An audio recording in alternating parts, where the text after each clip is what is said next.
सध्याच्या काला माझी अद्भुत मागचा काळ सोडून द्या कृतेच त्रेते द्वापारे भवा यत् पुण्यम सकलिता कर्तुं भया स्थिती।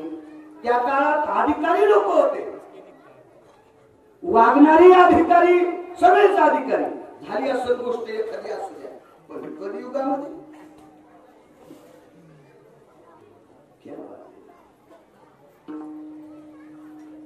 बर सांगितलं कोणी? गिरगावकर म्हणतो म्हणून का? ज्यानं ओरिजिनल शास्त्री पत्रिका दिली त्याला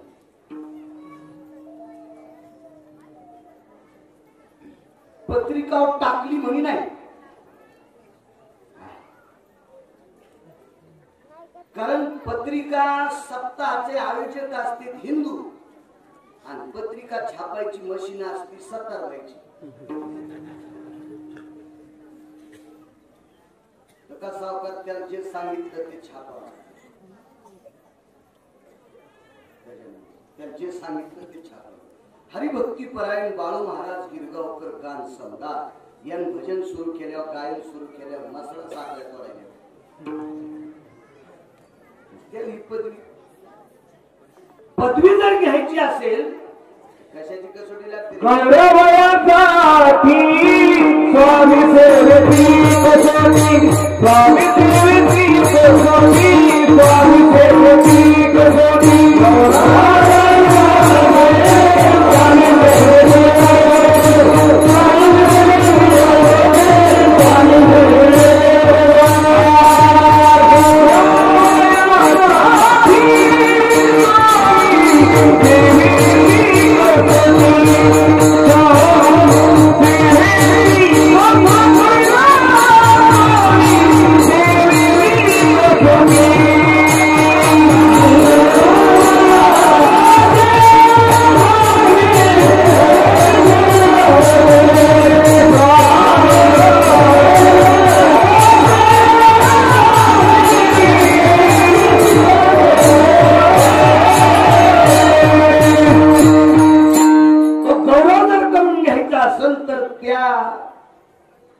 कसोटीत त्या परीक्षेत पास झाला पाहिजे तर त्याचा तो गौरव घेण्याचा लायक। मने रामेश्वर सगळा तुकोबाला पाया पडतात याबद्दल दुमत नाही, पण अधिकार किती मोठा आहे लक्षात घ्या। रामेश्वर शास्त्री बहुलकर हे काटेकोरपणाने शास्त्र शुद्ध चौकटीत बसणारे शास्त्री होते, आचार्य होते, पंडित होते। कस लावला असेल तुकोबारायला त्याबद्दल दुमत नाही, तुकोबारायला काही त्रास दिला असेल त्याबद्दल दुमत नाही, पण शहाणी माणसं वायफट माणसाला शक्यतो लवकर मोकांनी घेत नाही, ती माणसं शहाणी असतात। तुकोबाराय रामेश्वर शास्त्री संस्कृत मधले आचार्य पंडित शास्त्री होते। त्यांनी विचार केले कोण तुकोबाराय? का लोकांनी इतकं उंच घेतला असेल, पण ज्या वेळेला रामेश्वर शास्त्रींना तुकोबारायचा अधिकार कळाला माझी बाबा, त्या दिवशी रामेश्वर शास्त्री तुकोबारायची आरती लिहिण्यासाठी बसले।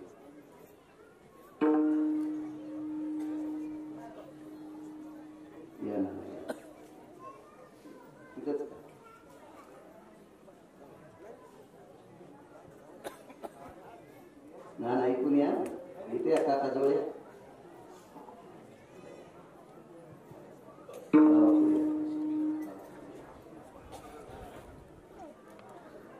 इथेच्या बाबा बसायचं अधिकार लक्षात आला आणि तुकोबारायची आरती लिहिण्यासाठी रामेश्वर शास्त्री बसले। पूर्वीच्या काळात ध्वजपत्राची काढ होती, टाक होता तो शाही एकच होती, आता शाहीचे रंग लय वाढले आणि प्रत्येकाने रंग वाटू होते। आपल्या बापाच्या जहागिऱ्या झाल्या रंग, त्या काळात एकच शाही होती, तो टाक त्या चौथी पुढीला आरती बऱ्यापैकी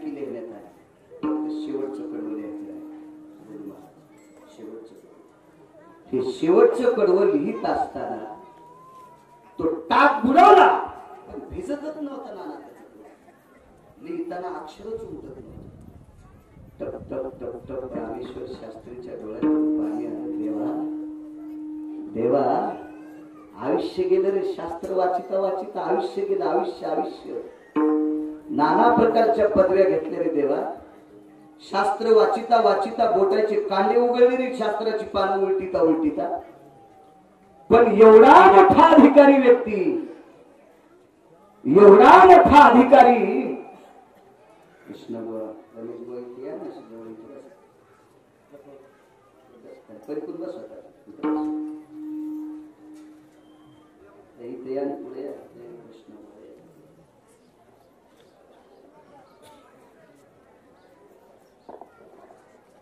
बस शेवटचं मंगलाष्टकाला आल्यावर असंच होत असतं. विठाला विठाला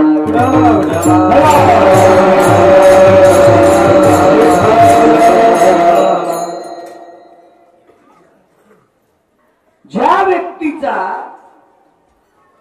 विश्वाचा माथा दृष्ट अनंत अज्ञानांचा माथा दृष्ट करण्याचा ताकद ज्याच्यात आहे, ज्ञानांचा गर्व हरण करण्याची ताकद ज्याच्यात आहे, नाना प्रकारचे प्रकांड प्रभेद ज्याच्यात आहे, तो पाचवा वेद तुकोबरायचा गाथ आहे. तो प्रत्यक्ष कागदाचा तो पाण्यात टाकावा. शंका आहे. काही लोक म्हणतात ना कागद पाण्यात टाकल्यावर कुठं कोरडे निघत असते का? ते खरंच आहे ना. लय विज्ञान बोकांडीवर घेतलंच त्याबद्दल काही दुमत नाही. ते खरंच आहे, खरंच आहे, खरंच आहे. पण तुकोबरायचा गाथा पाण्यात पडलाच नव्हता, पडलाच नाही. रामेश्वर शास्त्री ब्राह्मणी मुहूर्त सुरू व्हायच्या अगोदर भारतीय संस्कृतीचे उपवास 3 वाजून काही मिनिटाला सुरू होत असतात, तर दुसऱ्या दिवशी सकाळी 3 वाजून काही मिनिटाला संपत असतात. बरेच लोक म्हणते 12:30 वाजल्यावर सोमवार सुरू झाला. ते आजन पंचांग लिहिलं का? ते तो घोरपडी खात होता. त्याला पण लिहायची प्रातार विनियोगे भवः ब्राह्मी मुहूर्तिरस्ततेवचा यत् संस्कृतो जाय पर्वमांगल्यस्ततः नैवं गान्याक संलिखितम. गावातले हनीत नाही विचारते सगळ्यांनी पाहिलेले मला बारीक असतात त्याच्यामुळे म्हटलं नाहीच काहीच. विठाला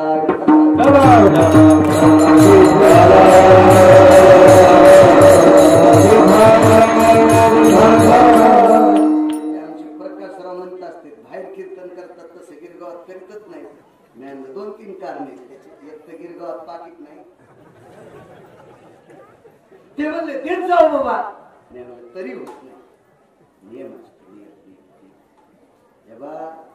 मुलगी किती तापड असू द्या, कुस्ती खेळणारी असू द्या, सासऱ्याच्या पुढून जाताना वाटतच नियम असते. तसे काही काही परंपरा असतात. आपण जुन्या माणसांना आपल्याला बघितलेले लहानाच्या मोठ्याच्या थापा आपल्या पाठीवर पडलेल्या आहेत. बाहेर काय वाईट बोलतो असा काय विषय. ब्राह्मी मुहूर्त सुरू व्हायच्या अगोदर एका व्यक्तीच्या डोक्यावर गाथा. तो गाथा पाण्यात टाकायच्या आधी पंढरपुरातल्या मालकाकडे भगवान शिवशंकर येत होते रोज सकाळी. त्रिशूळ डमरू घेऊन आला गिरिजेचा कांत. भगवान शिवशंकर यायच्या अगोदर भगवान उठले आणि आईसाहेबांना सांगितलं, लक्ष्मी जी काय काम आहे? अजून शिवजी आले नाही. ते आले नाही तो एक काम करायचे. काय? तुला देहूतल्या डोहात उडी टाकावं लागतील. देहूमध्ये एक डोह पाठीमाग मोठा इंद्रायणीचा डोह होता, त्याच्यात उडी टाकावं. आईसाहेबांना सांगितलं, प्रभू काय बोलता? दुधाची घागर, दह्याची घागर, तुपाची घागर आहे, लोण्याचा गोळा आहे, पंचगव्य मध आहे, दळलेली साखर आहे. मला वेदाच्या घोषात रोज सकाळी स्नान घालतात आणि मला तुम्ही पाण्यात उडी टाकायला सांगता. लक्ष्मी त्या पाण्यात तुकोबरायचा गाथा टाकला. तो गाथा पाण्यात टाकायच्या अगोदर तुला तिथं उडी टाकावं लागेल. आईसाहेबांनी सांगितलं, देवा लक्षात घ्या की जगाची मालकीनी, जगाची मालकीनी आणि माझ्यासाठी सगळेच बेजार येतात. कोणी जगाची मालकी लक्ष्मी. आणि अख्खं जग माझ्यासाठी बेजार आहे. अख्खं जग. आणि मी जर सरळ सरळ उडी हल्ली तर लोक म्हणतील काय नेमकं येडेपण आहे. ऐकणं त्याच्यासाठी पर्याय लक्ष्मी. तू जलदेवतेचं रूप घे आणि मग पाण्यात उडी टाक. आई साहेबांना पाण्यात उडी टाकली मग गाथा पडला. कसा भिजन हो गाथा पाण्यात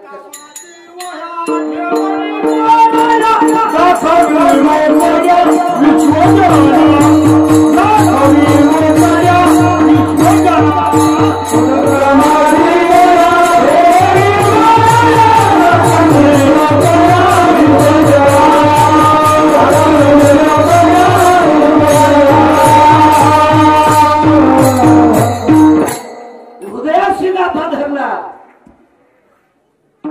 13 दिवसाच्या नंतर आई साहेबांनी असा गाथा देऊन टाकला. तुम्ही बघा फोटो. लक्ष्मीच्या रूपात जलदेवतेच्या रूपात एक स्त्री दिसते तिच्या हातावर गाथा असते. म्हणून विज्ञानवादी घोटाळायला सांगतो गाथा पाण्यात पडूच द्यायला नाही. पंढरपुरातल्या मालकीने पानं भिजायचा काही संबंधच नाही. पंचनामा करी जा मग ताण होत नसतो. पंचनामा नाही केला की ताण होत असतो. 7व्या अवतारात पंचनामा केलाच नाही. डायरेक्ट कोर्टात केस टाकली. जजनं न्याय द्याला. एक शूद्राचं पोरग भजन करतंय म्हणून 11 वर्षाचं ब्राह्मणाचं पोरग आरतीत मेलं. ते त्याच्या मामाच्या गावात मेलं. प्रभू रामचंद्रानं वशिष्ठाचं तितक ऐकलं. त्या लावरस असे चित्र धरणारीचं पोरग मारलं. म्हणून तर जगाच्या मालकाला 7व्या अवतारात लागलेला शाप 8व्या अवतारात मायबापाला सोडून 11 वर्ष 53 दिवस यशोदेची राम लागली. पंचनामा नाही केला की लहानेसर इतकं इतकं माणसं सहजच उत्तर देऊन टाकते. सहजच मूर्खपणाचं. रामेश्वर शास्त्रीने विचार केला. सहज जर टाक शिल्लक लागला एखाद्या जागेवर तर अक्षराचं बेअर्थ होत असतो. बेअर्थ इतकं सुद्धा मला पुसता येत नाही. पानच बदलावं लागतंय. रामेश्वर शास्त्रीने कबुली दिली. आणि तुकोबरायच्या गातात 13 दिवस पाण्यात टाकून कोरडा निघतो. आणि एवढ्या मोठ्या अधिकाऱ्याची आरती येत असताना शाही संपत्ती इथपर्यंत असतं. शेवटचं कडवलं येत असताना शाही संपत्ती काय विद्वत्तेचं टोक किती असेल हे बाजूला फेकून द्या. पण तुकोबराविषयी रामेश्वर शास्त्रीची श्रद्धा किती होती ही तर मोजा.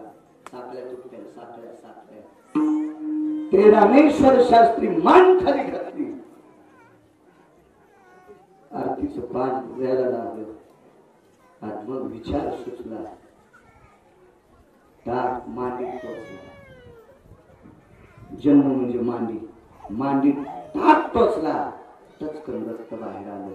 आणि त्या रक्ताचा थेंब मला वाटते लाल प्रेमाचं प्रतीक सांगितलं. इकडं पारमार्थिक क्षेत्रात पिवळं प्रेमाचं प्रतीक. भक्तीच्या टोकात पिवळा रंग. म्हणून पिवळा पितांबर गगनी झळकला.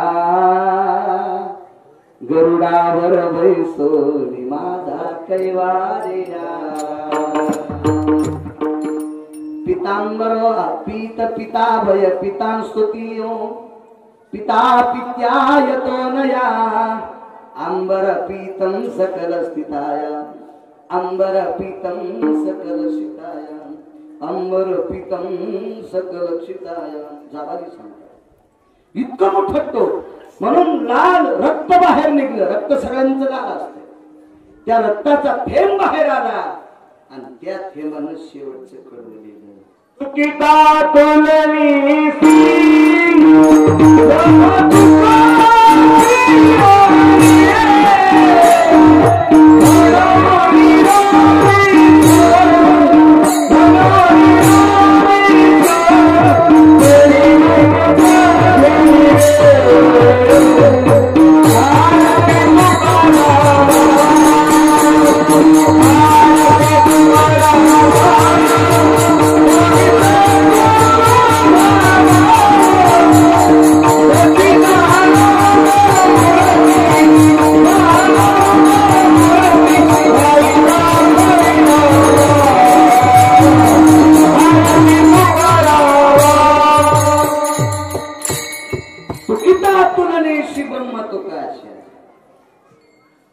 हे कडवं रामेश्वर शास्त्रीनं प्रेमाचं प्रतीक म्हणून रामेश्वर शास्त्री एवढा मोठा आचार्य, एवढा मोठा शास्त्री,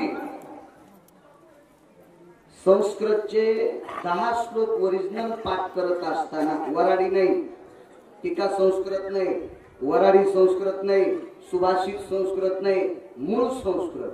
वेदायमित्यं विद्यप्रभास्तो वेदं प्रणितभयाः प्रणितच्छन्द प्रणानाः दैवं स्थितेषु निधियां निधिपदे सकलदिसुधियनिकालति छन्दति भयपतिमा मुष्टिरभयपति जायन्ते मुक्तकलावय सकलसुधायं क्षिङ्गिन्नखभय जायन्ते स्तुतियां शास्त्रो वयन्ति ताना पुराणमहति सकलसिता वेदां वयतति नीराञ्जनय सकलसिता वय जायन्ते यक्षति पुण्यरगन्धरवादी लोकपालभयविपाला चारुतिहासं परमहंसाना नित्यप्रतुभय शास्त्रजने नित्यप्रतुभय शास्त्रजने नित्यप्रतुभय शास्त्रजने. इकडे येऊ द्या ना, हे बोलू, जागा द्या, जागा द्या, जागा द्या. दुकानदार या ना इकडं. विठाला विठाला विठाला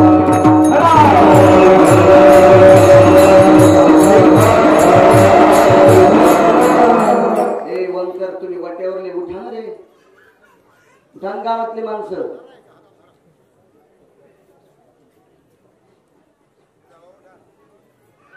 द्या सावली जात बसायला द्या. गावातले उठान तिथून इकडे कडीला उभा राहा. संध्याकाळी पुन्हा कीर्तन करतो गावकऱ्यासाठी. विठाला विठाला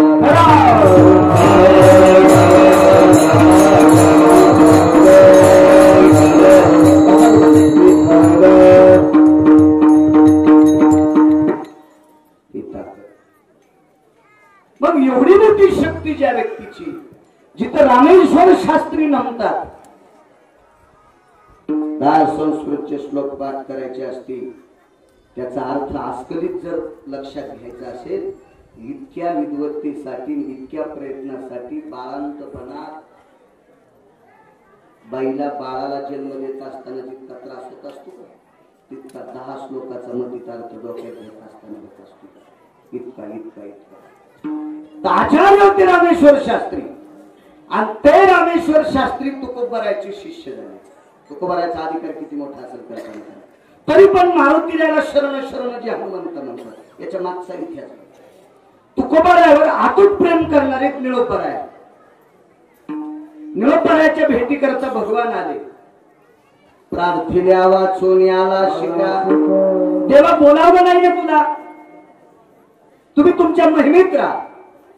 निळा म्हणे आम्ही खोजी देवा तू कयाचा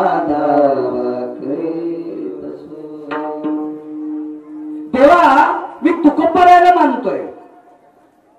त्याला असं वाटते भगवंताने तुकोबारायला वरी जाऊन सांगितलं असं, महाराज निळोबाराय तुम्हाला फार मानतात.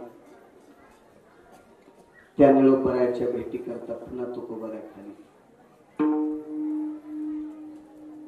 सांगा आपला गेलेला माणूस एखादा खाली येतो का? किती अब्ज खर्चिल्यावर, किती खर्व खर्चिल्यावर, किती निखर्व खर्चिल्यावर. अब्ज, खर्व, निखर्व हे आकडे आहेत पैशाचे. हे खरवण निखरवण अर्बुज आपल्याला काय कळणार आहे? एकावर 18 शून्य दिल्यावर किती म्हणते सांगता येते का? डबल MA करणार आहे, ट्रिपल MA. एकावर 18 शून्य दिल्यावर काय म्हणते नाही सांगता येणार. म्हणूनच आमचं शिजत आहे. विठाला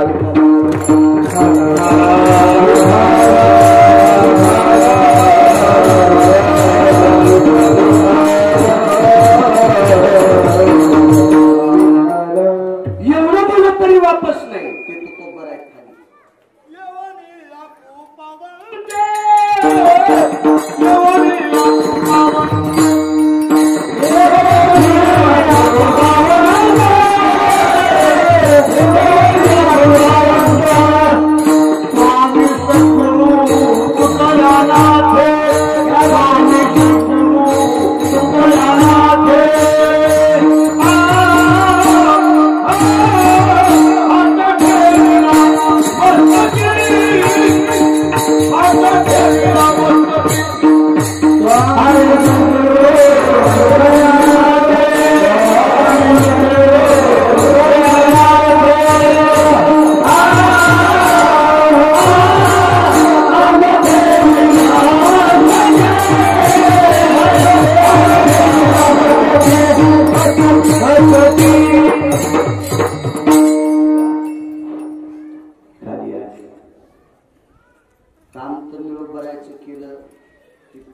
ठीक आहे, पण पुढेही बघा, एका व्यक्तीचं प्रेतच झाकत नव्हते, सगळेजण माती टाकत होते. शैवपंथी होते ते, वारकरी अधिक शैव. संताजी महाराज जेवण तुकोबरायाने खाली येऊन भर माती टाकली, मग प्रेत झाकलं. काय ताकद असत कल्पना करा. तरी मारुती करतो. अहो 4-2,000 कर्ज फुटल्याच्या नंतर 4-2,000 जर खिशात राहिले ना, तरी वाढदिवस मानठ्याला होतोय. संध्याकाळी बायको त्यालाच पत्ता नाही. काय हे आपल्या परिस्थिती आहे. आपल्या गेलेली व्यक्ती खाली येतील, मुठभर माती टाकल्यावर खालची व्यक्ती झाकती. काय ताकद आहे माझी बाबा. बर, ज्या व्यक्तीचं प्रेत झाकलं अशोक नाना, त्या व्यक्तीनं माणसं परमार्थ हाताने असतील, नवल नाही. सखा नावाचा बैल होता बाबा, सखा नावाचा बैल असला, तो सखा नावाचा बैल घाना वडायचा. घाना तो बैल संताजी महाराजांनी तुकोबरायचा अभंग म्हटल्याशिवाय चलतच नव्हता. बैलाला परमार्थात आणणारी व्यक्ती संताजी महाराज जगणारे, आणि त्यांचे गुरुवरी तुकोबराय. देवाला परत करणारी निळोबराय, त्यांचे गुरु तुकोबराय. अधिकार किती मोठा असेल बघा ना. काय टोक असेल तर तुकोबरायचं, भक्तीचं टोक किती मोठं असेल. दोघांचं ब्रह्मदेवाचं आणि तुकोबरायचं वजन करायचं आपल्या साध्या भाषेत सांगतो. तर ब्रह्मदेवाच्या तराजूच्या साखळ्यात मातीत एकमाक्षर स्थिता वैष्णवजना तुल्यानां ब्रह्मा स्तुत्यं स्तुत्यं अतुस्ते अनिष्टा. हे एखाद्या गोट्या खेळणाराचं वाक्य नाही. संत वाङ्मयातल्या 18 लोकांचं केलेलं काव्य, त्याच्यातलं एक अक्षर तराजूत टाका. सहस्राम ब्रह्मानाम, 1000 ब्रह्मदेव तराजूत टाका. ज्ञानोबराय, तुकोबराय, नामदेवराय, चोखोबराय, नाथ बाबा, सावता महाराज, सेना महाराज, रविदास महाराज, कबीर महाराज, मीराबाई, जनाबाई, मुक्ताबाई, सखुबाई, या संतांच्या अभंगातलं एकच अक्षर तराजूत टाका आणि एका तराजूत 1000 ब्रह्मदेव ठेवा. ब्रह्मदेव फलकट का चूक केली. वेदार्थाचा गोवा कन्याभिलाष वेदेना ही आयुष्य सांगितले.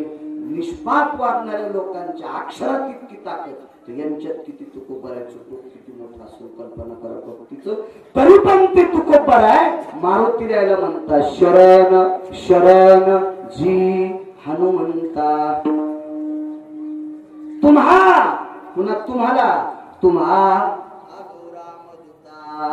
मी तुम्हाला शरण आलोय. शरण शरण दोनदा, जी आदरवाचक, तुम्हा आलो रामदूता.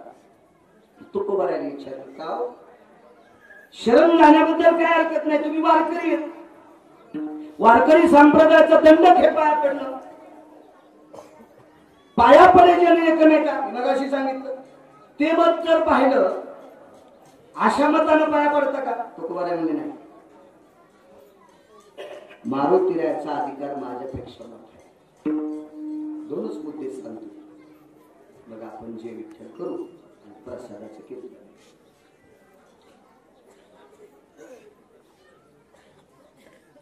सातव्या अवतारामध्ये लक्ष्मणजीला शक्ती लागली नाही, जाणून बुजून अंगावर घेतली. कशामुळे घेतली? पाया पडायला येणारा माणूस मरू द्यायचा नाही. हे पंढरपुरातल्या मालकाचं ब्रीद आहे. आणि तोच पंढरपुरातला मालक 7व्या अवतारातला रामचंद्र. शरणांगता वज्रपंजरू, शरणांगता लखन जी. जीव गेला तरी हरकत नाही, पण विभीषण मरता कामा नये. विभीषणाचा प्रभू रामचंद्राचे पाय धरायचा उद्देश वेगळा होता. कारण विभीषणाला रावणाच्या पश्चात लंकेची खुर्ची घ्यायची होती. म्हणून तर पैठण मधल्या मालकाने विभीषणाला मूर्ख म्हणजे मूर्ख मनसी विभीषण सहरा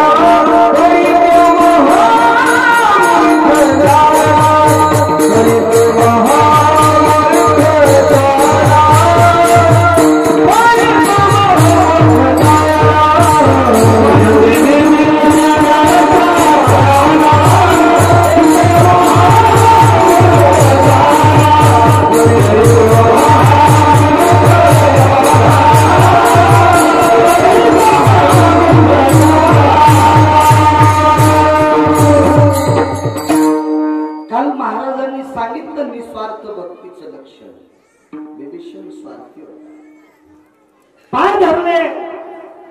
लक्ष्मणानं उठिलं त्या खुर्चीवर बसिलं प्रभू रामचंद्र. म्हणून रावणाला राग आला. माल सोडून तिकडे गेला कसा. त्याच्या सासऱ्यानं शक्ती आंदोलन गेली. लग्नात काय काय त्याचं हे अजून लय लोकांना कळलं. गॅस संगत द्यालेत नवरी फुकून घ्या. मग ज्याच्या घरी चूल नाही त्याला पोरगी द्यायचीच कशाला. हा पहिला मुद्दा आहे का नाही. चुला असावं का नाही त्याची. गॅस म्हणजे आधुनिक पद्धतीची चुलेन हे देत असते. तो पण मंडपात मांडलेला. तो मंडपातच गॅस फुटला. ही शिकपा मेले माग पेपरवर होत. म्हणजे काय द्यावा याच्या आकलीत नाही. काय द्यावा ती शक्ती आंदोलन दिली. आंदोलन शक्ती दिली. आणि रावणानं लग्नात आलेली आंदोलन शक्ती विभीषणावर सोडली. महाराज लक्ष्मणजी समोर आले आणि विभीषणाच्या पुढे उभे राहिले. तंदिशी छाती मारुती राय शरण का गेले ते पुढे ऐकत तंदुष हृदय कमलावर शक्ती आदळली. खाली पडले कोसळले. खाली पडल्यावर प्रभू रामचंद्राच्या लक्षात आलं आपलं काम सगळं संपलं. काही नाही आहे. बाजूला पाहिलं तर सगळं पाला खाणारच होते. एकच माणूस सोबत नेता प्रभू रामचंद्र. एकच म्हणून कोणी नव्हतं. या भारतामधल्या 14 गोष्टी इतक्या पवित्र आहेत. त्याच्यात एकच गोष्ट ठरते. 2-3 सांगतो. या पवित्र देशातली त्या दिवशी सांगितलं तुम्ही होते ना. 11 प्रकारची जमीन फक्त भारतात आहे. एकादशो भूगर्भानां स्थितयं कृषिकर्माणां जठरानलो तृप्तावसाहां सुधा निवारणहितार्थायां देशायां भारतेषु धरायां स्तुत्यं पवित्रयो. एका चांगल्या माणसाचं वाक्य मी तर एक तो वाचून सांगतो किंवा अधिकारी माणसाचं ऐकून सांगतो किंवा चांगल्यानं लिहिलेलं सांगतो. भांगारायचं सांगत नाही. विठाला विठाला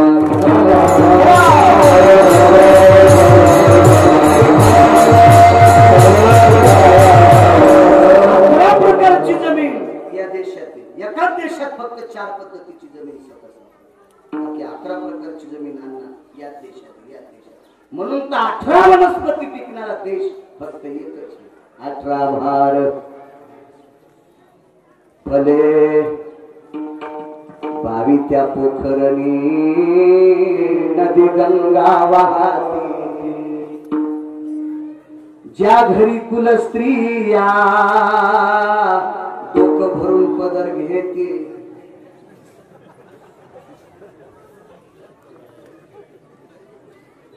राज्य दुसरा वाक्य सांगतो मला. 11 प्रकारची जमीन या देशात तो भारत देश. नेपाळ नावाच्या देशाचा काही कोपरा जर सोडून दिला तर डोकं भरून पदर घेणारी स्त्री भारताच्या व्यतिरिक्त जगात नाही. जगात किती देश पडतो. किती देश पडतो. किती देश पडतो. हे जगाच्या पावण्याला सांगा. एवढा मोठा पवित्र देश. फार गोष्टी. एक सांगू का. या देशात एकच गोष्ट विचित्र आहे. फुटीरवाद. 15 दिवस त्याच्या जीप मध्ये फिरवले. त्याचा बिल्ला लागला. घरावर त्याचा झेंडा. गाडीला त्याचा झेंडा. आणि संध्याकाळी सुटकेस आली की 16व्या दिवशी हा फुटीरवाद फक्त भारतामध्ये आहे. म्हणून प्रभू रामचंद्रांनी पाला खाणाऱ्या माणसा व्यतिरिक्त एकही माणूस मेला नाही. फक्त लक्ष्मण जर सोडून दिला तर सगळे पाला खाणारच मेले. वनीचे पाले झाडाचे पाला खाणार होते. या आणलं या दादाराव इथे बसू द्या. आणला या पुढे विडाला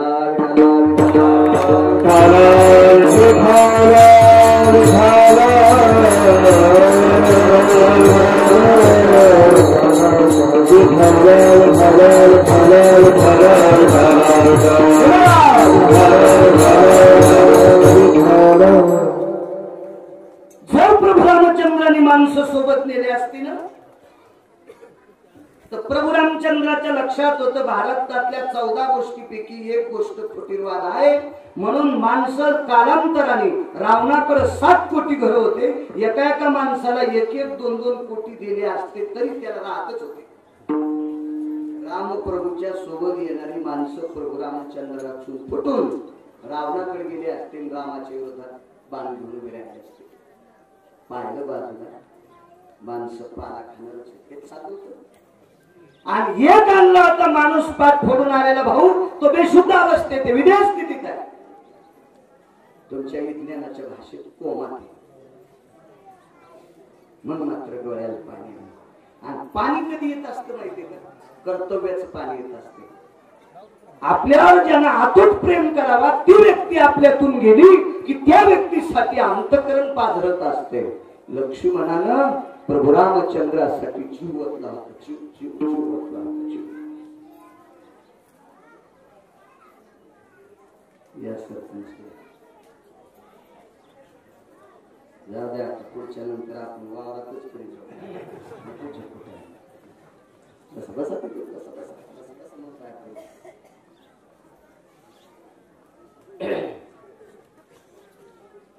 म्हणे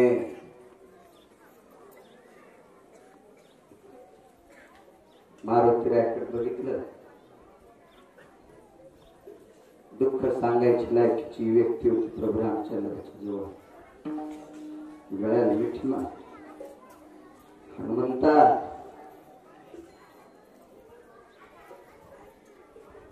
लग्न केलं याच्याकरता शेत सोबत आहे. पण अरण्यात फिरत असताना बऱ्याच राक्षसांचा डोळा सीतेकडे होता.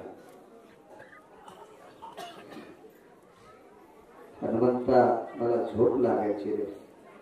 हनुमंता सीतेला झोप लागायची रे.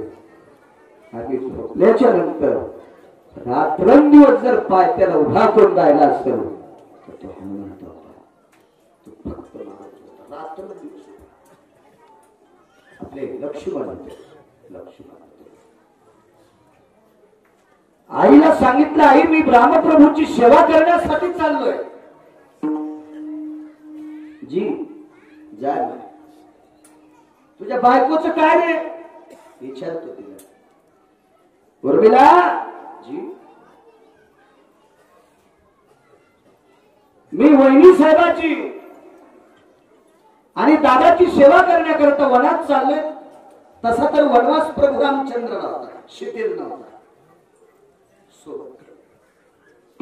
मी चाललो जी महाराज. जी जी जी जी जाता जाता 2 घास खाऊन जा. कर स्वयंपाक. म्हणजे साळीचा भात शिजवता असं मला सापडलं नाही. पण एका महात्म्याच्या मुखारविंदातलं लिखाणातलं ऐकलं. वैकुंठवासी माधव महाराज मगर या महाराष्ट्रातले पुराणातले बादशाह होते. ते बादशाह साळीचा भात केला. बाई किती अधिकारी 14 वर्ष 27 दिवसापूर्वी शिजवलेला भात 14 वर्ष 27 दिवसाच्या नंतर त्याच्यावर पात्र काढ वाटून तर त्याच्यातून वाफा येत होते. वाफा वाफा वाफा वाफा यायचे त्याच्यातून वाफा. 14 वर्ष 27 दिवस उर्मिलेच्या मुठीत आगली होता. आणि तिच्या तपश्चर्याचं बळ लक्ष्मणाला होतं. सासू आई बाजूला बसलेली आणि बायको बाजूला बसली. हे सावलीत जागा द्या. जिथे जागा. काय सांगा सुनेनं सासूला. बाबाजी सुनबाई सासूला म्हणले, आत्या माझे मालक माझ्या कपाळाचा मालक प्रभू रामचंद्राच्या सेवेकरता चालले. पण एक सांगा तुम्ही आई या नात्यानं मुलाला की प्रभू रामचंद्राची सीताताईची हिची ती ताई मोठी जाऊ ही ताई असते. आणि नात्यानं उर्मिलेची सीता ताईच होती. बहीणच होती चुलत. तर एक काम करा म्हणे आत्याबाई तुम्ही आई या नात्यानं तुमच्या चिरंजीवाला माझ्या कपाळाच्या मालकाला एकच सांगा, त्या दोघांची सेवा करत असताना स्वप्नात पण कधी पाप येऊ देऊ नका. स्वप्नात पण. लक्ष्मणाच्या बायकोचे उद्गार आहेत.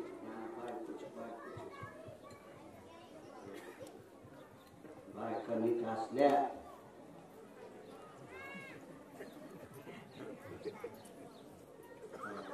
सांगितलं असतं पण गावात कसं असतं माहिती, हे रेडीमेड कपड्याचं दुकान त्याला म्हणता येतो तू अंगाला शर्ट आलं तू घालायला मी काय तुला शिवून आणलं नाही, पण मी खास होऊ शकतो मोहचीच किलो किती झालं असं मला कोणी घेत नाही, तर मीच जपत होतो.